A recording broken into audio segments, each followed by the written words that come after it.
काज़ी अहमद वेझो ॻोठ कचे जो ही ॻोठ है अंब जूने जो, जैमें मुबैना तौर नौजवान नारी के नवाब वलीमोहन सां ताल्लुक़ रखंदड़ जेके माण्हू जेका घर में दाख़िल थी करे नौजवान नारी के अगवा करण की कोशिश कई है। इन अमल के खिलाफ़ सरापा एहतजाज बणियल आहिनि। उन सां जेको एहतजाज कनि पिया उनखां पुछंदासीं तुंहिंजो छा चवणु आहे। मुंहिंजी धीउ खणी विया, नंढड़ी मुंहिंजी धीउ खणी विया। जी जी वो हींअर आया, मुंहिंजी धीउ सुती पई ॿाहिरि। जी जी उन बाह में त हिन वटि दाऊं कई, हिनजी भाॼाई उथी पई। बसि अॼु ॻोठु आयो, फेरिंगूं थियूं, जी अम्मा। पोइ इन में पोइ पुलिस पुॼी वई। हक़ ॾियारे मुंहिंजी धीउ खणी विया आहिनि, ज़ालिमी ज़ुल्म करे विया आहिनि मूंसां। बसि ही घणो 3 साल। हा, मुंहिंजो मुड़ुसु मरियो, मूंखे रन जो करे छॾियो।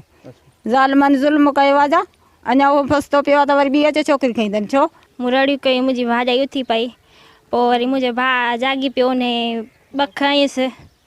पोइ इन अॻे असांजी भेण खणी विया, असांजा भाइर आहिनि, अलाही इज़त रखंदो।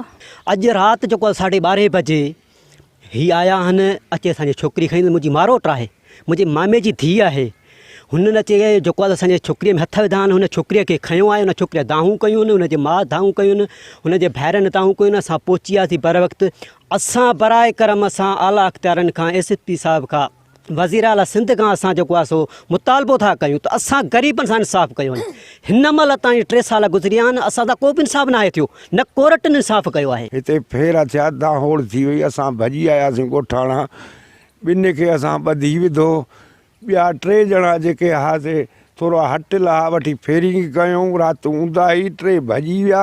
ॿिनि खे असां ॿधी पुलिस जे हवाले कयो। भेण नादिया खणी आ, जंहिंजे सदमे में मुंहिंजो पीउ फोत थी वियो। उहो केस हलंदड़ आहे कोर्ट में। हुननि जो मुतालबो आहे त इन केस तां हथु खणी। राति मुंहिंजी भेण में अची हथु विधऊं, सम्झे। मंज़ूर आवाज़ बंड, बाक़ी बक़ाया जेके 3 माण्हू आहे असां माना ॾिसंदासीं, सुञाणींदासीं। फ़िलहाल उहे भॼी विया, 3 माण्हू भॼी विया। 2 खे असां ॿधी विधो, छो त ॻोठु सॼो उथी आयो। उन जे लाइ अपील आहे त असांजो इंसाफ़ कयो वञे। असांजो इंसाफ़ नथो थिए। अॻे मुंहिंजी भेण खणी आहे, इंसाफ़ न थियो। 3 सालनि केस हले पियो, कुझु हुननि खे थिए कोन थो। हुननि चयो हींअर बि ईअं ई कंदासूं, थींदो कुझु बि कोन। इहो अचे मंज़ूर ऐं ॿियो हिकिड़ो भंडा भाई, इन्हनि अचे असांजे भेण में हथु विधा। भेण असांजे रड़ियूं कयूं। मुंहिंजी माई आहे, मुंहिंजी उहा सुजाग थी पई, वठी रड़ियूं कई। मां उथियसि जीअं मां उथियसि वञी मुंहिंजा भाकुर लॻी विया भंडे।